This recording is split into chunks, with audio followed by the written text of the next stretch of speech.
Welcome to our next episode of the 5 Moments of Need Performance Matters series. This is Bob Mosher, one of the many co-hosts you'll meet throughout this series. So friends, are you trying to learn more about the 5 moments of need? Maybe how to design for them, implement for them, measure them, and even sell them as an approach to your enterprise. Well, in the Performance Matters series, we will help you better understand the theory and best practices behind this powerful methodology, and offer proven ways to put the 5 moments of need into practice.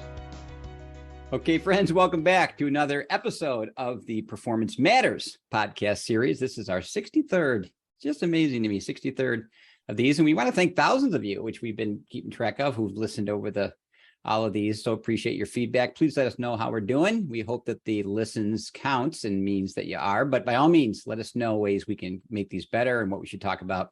So reach out and we'd be happy to do that. Today, we are honored to have a dear friend and an expert in this particular area, Cindy Huggett. So great to be here. Thank you for the invitation. It's an honor. It is great to have you here, my friend. You are well known by many friends and folks across the industry for your great work in virtual instruction and design and such. You've written a number of books on this thing. You are a sought-out expert and speaker.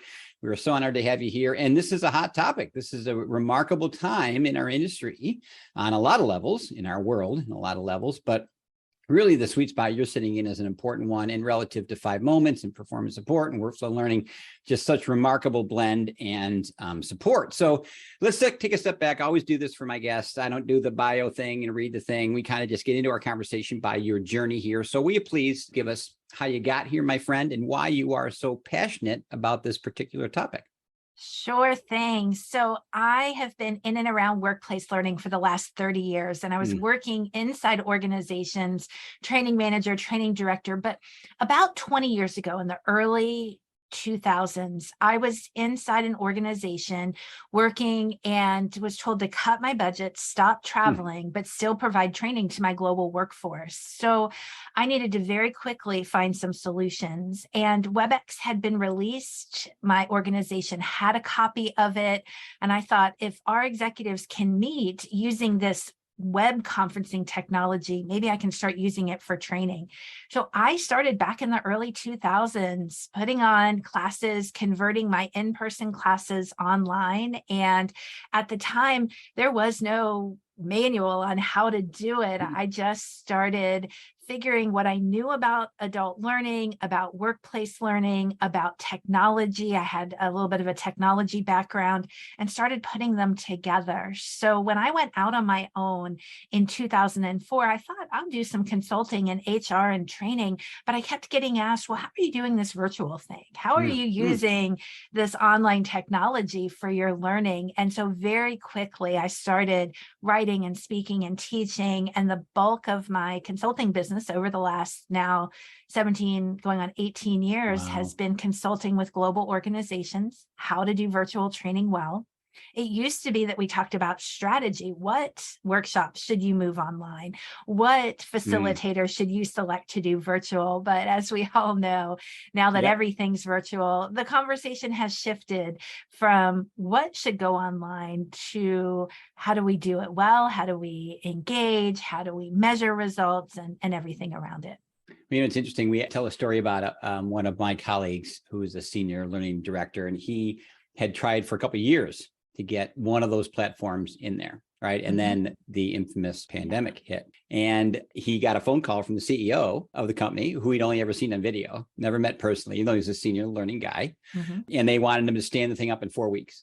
You know, I mean, it was this remarkable blitz, right, towards all this wonderful stuff. But let me start off with my favorite part of this thing. And that is, it often happens. You and I have been around enough to see the rush towards technology. I was in the early e-learning days, and we put really great classes up really badly on websites, right? And then we got into all these other technologies and so on. And so we've seen a rush to this, clearly. A lot simply flipped is the word I like to use, ILT to VILT, right? And there's been some misses. And in some organizations, frankly, I even argue that it's taken kind of a hit because it was done, again, nothing was malicious, but it was kind of done so, if I may, badly. Now, again, not on purpose, that I think in some organizations, just rushing back to ILT because they think VILT believe it or not, can't work, Yeah. can't do their courses. What misses have you seen, my friend, in that rush to technology in our industry that you would talk to folks about being a little leery of or careful? I think that's a really interesting question and a great place to start. And if we can put organizations in two different categories, those who were doing virtual before 2020, right? Good They've point. been doing it for a while. And then those who had to really quickly pivot and Yep. flip everything online, because I think we see two different reactions, two different types of results. Now, I think you're right. Both categories have missed opportunities, but we do see slightly different. Those who had already gotten a head start, I think some of the ATD research, if I'm recalling the number correctly, back in 2018, 2019, it was about 14 or 15% of all formal learning hours were done in the virtual classroom. So it's pretty significant, but not a lot compared to 2020, 2021, where it was 80, 90% online. Crazy. So what happens is when you go to convert from in-person to online, you have this, let's say 1-day workshop, 8-hour workshop. And one of the most common mistakes is, well, then, okay, that translates to an 8-hour online virtual class.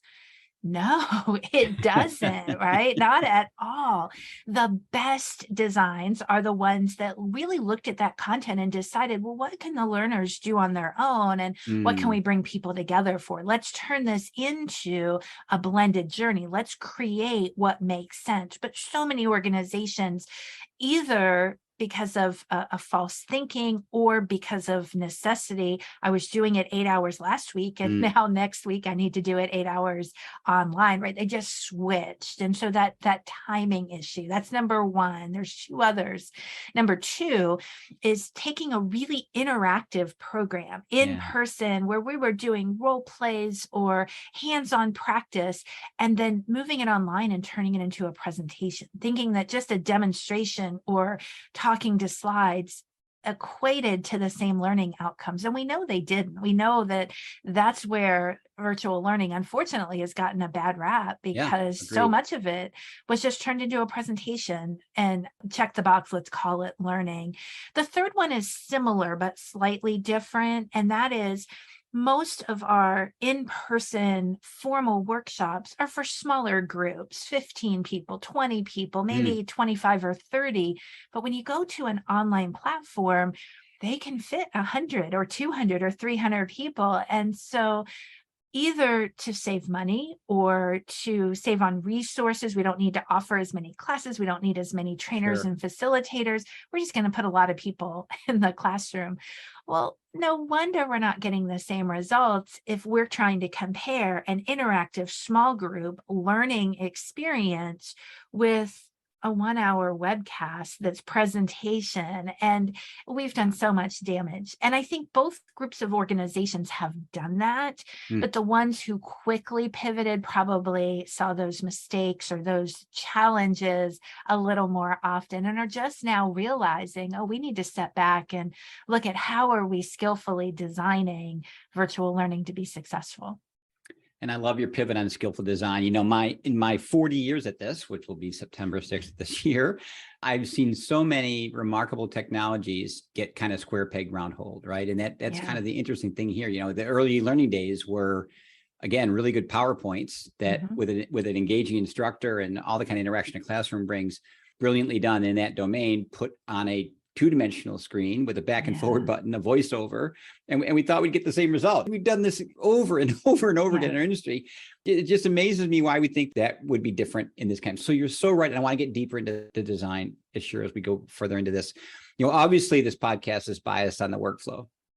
Right. It's all about performance first. It's all about the 5 moments. It's all about workflow learning. I and my colleague, Dr. Gottfredson, feel and have a bias that virtual instruction saves the day. We really believe it does. We believe, here we've heard about blended forever. I think a blended ILT is hard to do relative to other things, if nothing else, because of the logistics you described. But those go completely out the window in the power of this domain. So how do you see virtual instruction play a critical role in this, in helping our industry maybe more easily than ever get into a true workflow embedded type of an approach to instruction? I think that is the $1 billion question, Bob, because honestly, right, I agree. I agree with you. I agree that virtual facilitator-led, virtual instructor-led training is the sweet spot in learning, in helping our participants around the clock, around the globe, Yep. around the organization learn, because there's so much that they can learn on their own out of necessity in those moments of need. At the same time, a really skilled facilitator with an interactively designed program is what can help tie that learning together. And Yep. let me share an example, just a recent example that I can think of. So in my free time, when I'm not doing virtual training, I'm actually a yoga teacher. And I have been doing some continuing education to keep my certification active. And because of COVID, lots of instruction has gone online. So I'm doing this continuing education course in yoga. Could be any topic, but mine just happens to be this one. And the way the program was structured is that all of the mechanics, the learning of names and poses and things, I can read about that. I can watch videos, but we're coming together as a group with the expert instructor to ask questions. Mhm. Help me clarify, help Love me that. understand, help me see this in context, help me get a better grasp on what I'm learning on my own. And we're doing that through virtual instructor led. So we're coming together at set periods of time throughout learning, and everyone's at a different point in their Yep. learning. Everyone's at a Yep. different point in where they are in their teaching credentials and who they're working with. We have very different backgrounds, but being able to get together with an expert for short periods of time to get our questions answered, to reflect, has been such a powerful learning experience. And that's what I think of in the workplace. We're learning how to be a better leader, how to do customer service, how to bring return on dollars and investment for our organization, how to be more efficient, right? You name it, whatever those Yep. work Yep. skills are, having a facilitator who's skilled, who can help you reflect, digest, answer questions, collaborate, communicate. It's like icing on the cake, and it's where we really bring value. So powerful. Yeah. I mean, the classroom, as much as I love it, I think in many ways contained us more than we knew. Mhm. I think it forced us to do types of instruction, or things to instruction is probably a better Mhm. word, more than we realized, like over Yeah. teaching, Mhm. right? Like covering everything Mhm. because it was our one shot wonder, right? When you take those walls down physically and open the world virtually, the time framing of instruction goes out the window. The length of instruction isn't an issue so much anymore, which was so much driven by logistics Right. and sometimes by sheer content, not by Mhm. true instruction and design. And this Mhm. wonderful couple words called blended learning came along a few Yeah. years back. As my dear colleague, Dr. Goffredson, often says, he thinks we misnamed it. He thinks we should have called it blended training, not Mhm. blended learning, because in Mhm. his opinion, it was really more of a logistical shift Mhm. from 5 days of X to 2, couple e-learning thrown around it. But in his mind, it was still a training pivot Mhm. on training people on content. Yeah. This technology comes along, and all of a sudden, blended learning across the months, years of leadership, weeks of onboarding can now be done in a contextual way that blended learning, I think, meant to be all the way. What's your feeling about that pivot for us? So I think a couple of things are surfacing to mind, Bob. And one of them is, if we think about formal learning, think about a process somebody needs to learn how to do a task, or how to follow a process, that there's three things that make it successfully lead to performance results. And one is a design that is interactive, that's in context, that's relevant. So we've got that Yep. design Yep. bucket, right? And then we have the facilitator bucket, that facilitator who can focus on the learner, who's more of the coach or the guide there. But then we also have the participants, the motivation, do they have the equipment or technology that they need? Do they have the resources? And when we think about it, when I think about it, at least in those three buckets, I think that we often muddle the two, we might only focus on two of the three, or we might only focus on one of the three and forget, if, for example, as a facilitator, it's not about us and our presentation and our, right? It's about how are we going to enable the learners, right? Or we've got this beautifully designed program, but the participants aren't equipped with what they need. And so that piece is missing. And that's actually one of the things that gives virtual learning a bad name, because we're doing all of these, I'm going down a tangent here, Bob, I hope I don't mind, but we're doing all of these webcasts and webinars where, let's come learn 4 things you can do to be a better XYZ task. And we lecture at them with 300 people in the room, and we record it and we make it available later. Well, then we use that same technology for our virtual instructor-led training, and we expect people to come on webcam and be engaged and not multitask, and we haven't communicated to them, no, this is different. This isn't one that you can eat your lunch and check your email. This is one where we're going to be in breakout groups and having you roll up your sleeves and do hands-on, and that mismatch of expectations gets in the way. So I think we've got a lot to think about. It's doable. It just needs to be thought about and intentionally planned. How are we going to design it well? How are we going to facilitate it well? And how are we going to get our participants prepared for what's expected of them? I love that. In my early days, my friend, I was at Microsoft and we bought Placeware. I remember that piece of stuff. Oh, yeah. That many people may not Blast know. From the past. It was the early version of what has now become, and the code's probably gone, frankly. But it was Microsoft's first foray into that, right? And so what was interesting is the discussion became around, and they pulled in our learning team and said, let's do virtual instruction. Let's call it VILT, because it's virtual instructor-led training. But here's the problem, Cindy, we ran up against. People came in going, oh, I get this. It's instructor-led training virtually, and they came in with all the expectations of a classroom, the furrowed brow of the instructor wandering the room and turning in pods to other people. Now, again, there's breakout rooms, I get all that kind of stuff. But my point is, they came in because we branded it as such. They immediately went to what they knew of and had experienced as an in-person classroom, and it didn't meet that expectation. Didn't mean it didn't live up to that expectation. It had a whole other area it could live up and should have lived up to. We just never went there. We kept it in that box of what we know before. So let's run a couple of design things to get a little deeper here. I have to run it a word because this one bothers me. Hybrid. Cindy, let's talk about hybrid. Could we for a second? Because oh my gosh, by the definition of what I mean by that word versus we talked about blended a moment ago, is that the one I see often anyway, and by all means, push back, but they mean it's like, I'm going to have 20 in the room sitting there.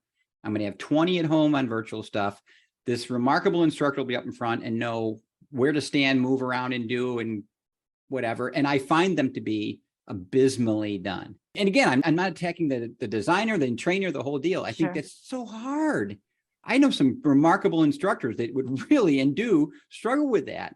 What's your feeling on our run towards that, and even the word and the branding when it comes to that? Well, we have to start with the definition, because Good for you. I have done a couple of pulse surveys and checks, and in the workplace, we think of hybrid as you described it, where you have some audience in person and some audience online, and it's this co-located mixed audience. But in the university setting, in the K through 12 setting, when they say hybrid, they mean blended. They mean a college course that has got some synchronous, some asynchronous, and now they're graduating and coming to the workplace, and we just cannot agree on what it means. So first of all, let's be clear. In the workplace, we're talking about a synchronous event. We're meeting at the same time, but some people are in a room and some people are online. Now, to complicate that even more, some people assume that the trainer, the facilitator, is in the room, but the facilitator could be remote. And then you also have the scenario of maybe you've got people in a conference room in New York City, another group in Dallas, and another group in Toronto, right? They're just 3 co-located groups that happen to be meeting together. So there's so many configurations of what we mean by hybrid. But assuming we're talking about this synchronous event, one-time event, or series of events, and we've got mixed audience locations, So one of my books that I wrote back in 2016, the virtual training guidebook, I actually wrote about hybrid. I've been doing hybrid for a while, this type, and I wrote, don't do it. Don't do it. Avoid it. If you can avoid it, avoid it.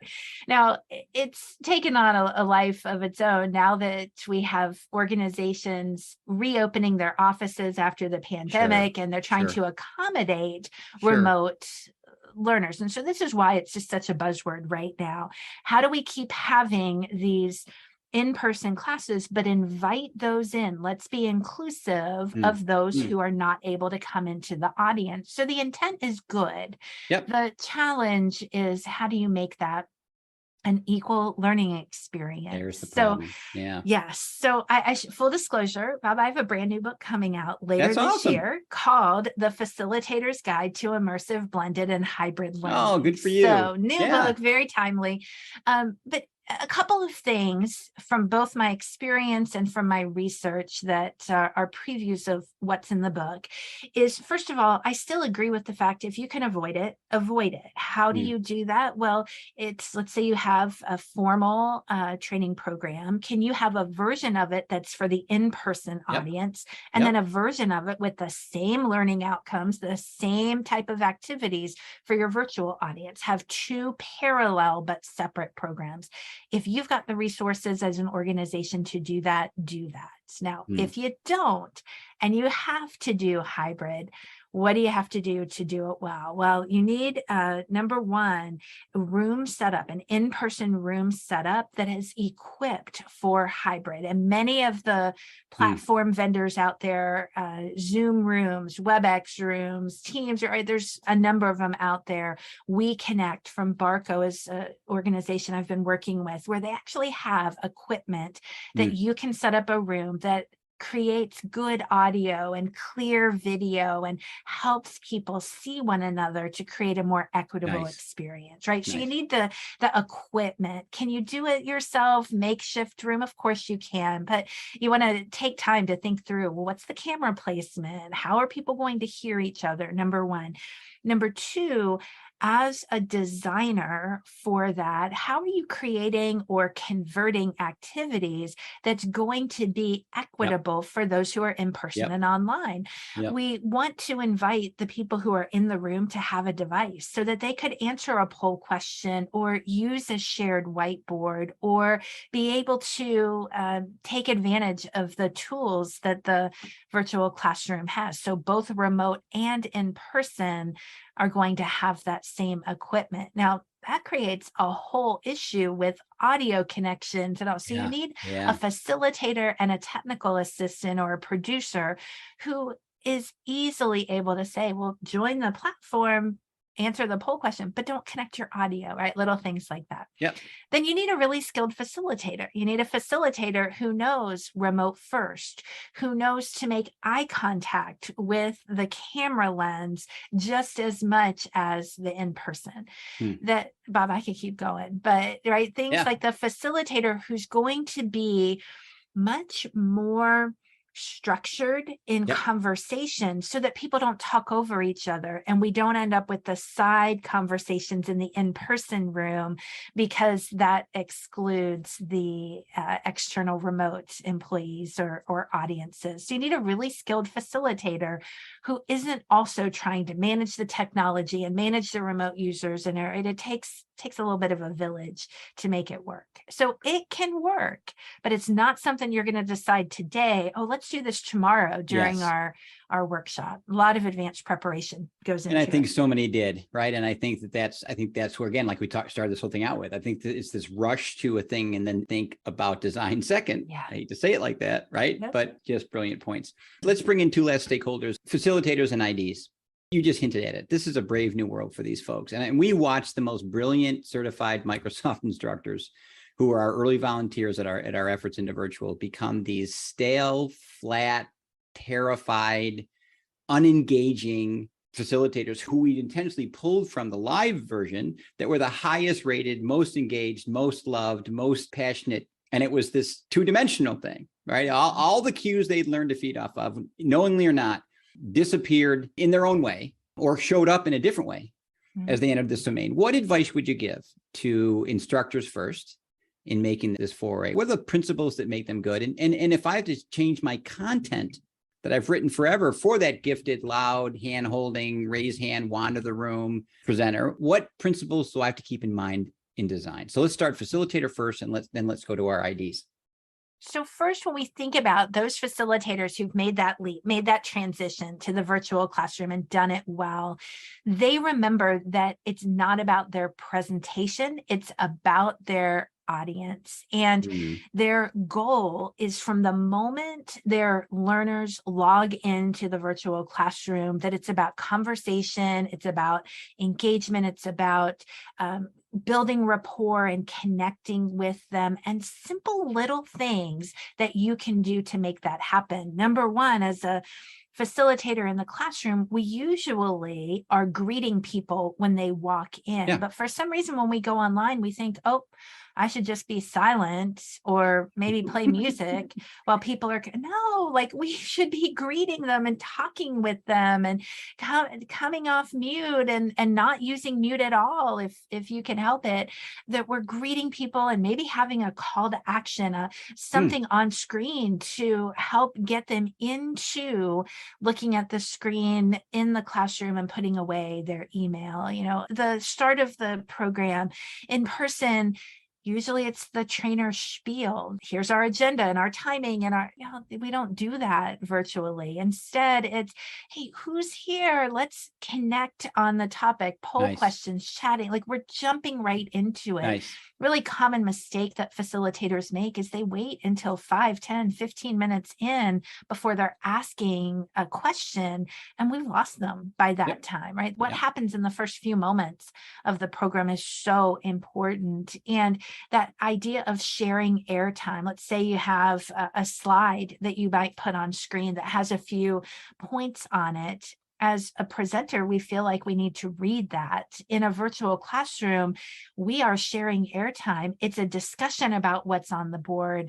It's a conversation. It's spending time in breakouts. It's much more about the audience than it is about us. And I think the facilitators who get that are the ones who excel. One other quick example that people might be able to relate to, such a common thing to do virtually is to ask your audience to type in chat, to ask a question and ask them to respond in chat.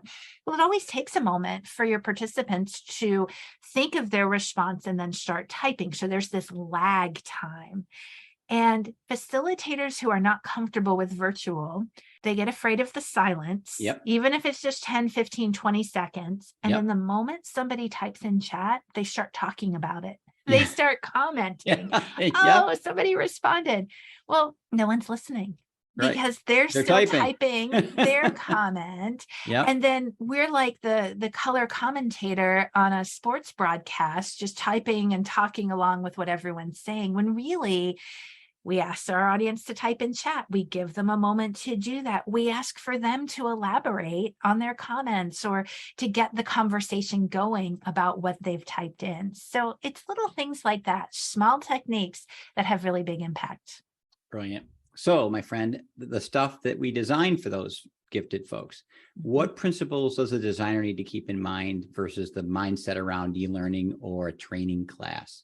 A couple of things. Again, such a good question. And one of them is trying to stuff so much content into the program. I hear from facilitators frequently that, well, I don't have time to have a conversation because there's too much content in this program. We already talked about it's not a one-for-one time frame change from in-person to online. But if we're going to have discussion, we need some time to have that discussion. So designers, my hope is that they're really thinking about what are we putting outside the virtual classroom for our audience to learn, and not thinking of it in terms of pre-work and then a formal lesson, but it's part one, please go review the documentation or go watch this video we created for you. And then part two, with your colleagues, we'll process through that, right? It's shifting the mindset. And I wouldn't even call that blended, but it's just, it's how we learn for it. And if I get pushback, but they won't do on their own thing. So if you have an audience like that, maybe you schedule the program from 8 to 12. And at 8 o'clock, we show up in the virtual classroom. We meet each other. We say hello. And then I say, okay, you've got 30 minutes. Go do these 5 things, and Yeah. we'll meet back here after 30 minutes to process through that. Nice. So it's blocked on their calendar but we're not in the virtual classroom that whole time. We're in and out doing activities. So those are all design features. Yep. How is the program structured? What are the activities we do? And the final thing I'll say about that is, the virtual classroom is one that has tools like breakouts or the ability for whiteboards, and organizations who either quickly made the pivot or were trying to stuff a training program into a meeting platform, or one that's not designed for that type of interaction, are really struggling. Their trainers are in make it work moments. Well, I can't have them turn their camera on to have them look at whatever, because the platform doesn't allow for that. Looking at, are we really using a platform that's going to help us get the results we need? A little bit of organizational level, but designers can help influence that as well. That's brilliant. When we got done with our whole first foray into this, and one of the most powerful feedback we got was from one of our more staunch objectors, if you will. To his credit, he tried. I ended up being one of our better ones, frankly, but he said, you know what, when I got done with this, I never looked at live instruction the same way again. This taught me so much about how much I crammed into class, how much I talked way more than I should have. When you sat around in a room present, and I'm up in front of this as the SME, who people paid to come to hear how some of them think, it was a very different thing. And just levels of engagement. How often do I open questions? How often do I let them do things on their own, even though they're in a classroom? I love the idea of a half hour before of just doing work. Govern 3 hours for the time. Use the first half hour to get that pre-work stuff done. You're still in class. Right. But again, these are ways that we break the mold in thinking of how we look from the traditional model back. This is kind of going out from the beginning. And your work's been groundbreaking in that, my friend. So parting words here. This is my favorite question to ask, because we get so many remarkable experts on this podcast, people that have been at these things for years. You've written multiple books on this, with another one coming out, which is spectacular. If you look back at your young self, because many who listen are, right? They don't have the years or the experience or the time, and go, boy, if I'd only known, I would have been careful about, or I would have gone right to X, or I would have skipped Y entirely. What would you give advice to your younger self about journeying into this, as many who listen to this will be just beginning that trip? I can think of so many responses to that question, Bob.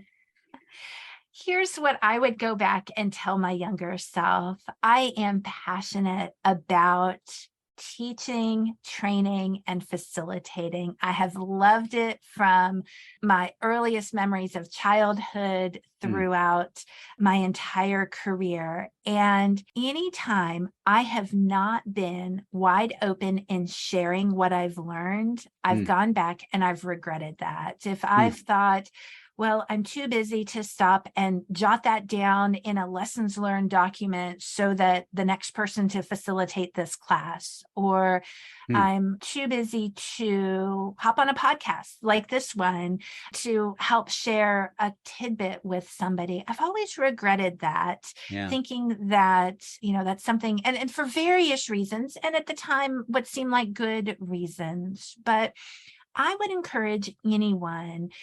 We have tools to create community. We have tools that allow us to connect with others, whether we're in person or they're online tools. We've got chapters of like-minded individuals in our professions and meetups. It's the people part that's important, so much more so than the tasks. And I would go back and remind myself, I would put signposts up, because in hindsight, the places where I look back and regret are the places where I've said, I'm not able to do that, or even places where I could have helped myself by just stopping and helping somebody else. So I think that, and I know that's a very generic. No, it's wonderful. But it's the truth. It's what comes to the forefront of my mind. It's funny. I think it's a time in our world where we need others more than ever. And those drawn to this profession are intrinsically passionate, compassionate, empathetic. And the world you've described for us throughout this podcast is one I think we need to embrace in ways you've shown, and can have us reach out to those we serve in ways that we never could before. You know, my daughter's a mental health counselor, and she said that although the shift of virtual has been difficult because so much of that was perceived to be in person, and much needs to be for a whole host of really remarkable reasons, but likewise, there's many who never got help because they were afraid to leave their home. Yeah. Right. And so she said, look what we can do now. Right. And the same in this world, in this space. So Cindy, thank you so much for your passion around this, your modeling as a lifelong learner, the remarkable information you share through your books, through your speaking, and through our podcast today. I know our listeners will so appreciate. One last thing, how can they get a hold of you if they want to reach out further after this? What's the best way to find you, my friend?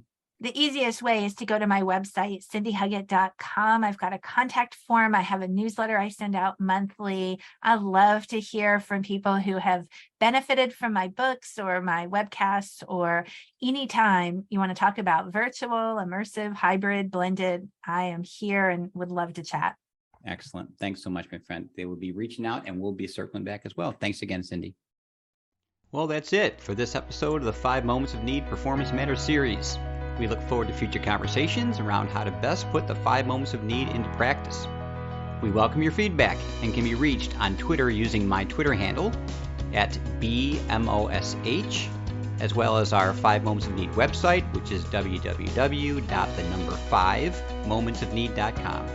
We hope you're finding these helpful and will subscribe to future episodes. Have a great day, friends.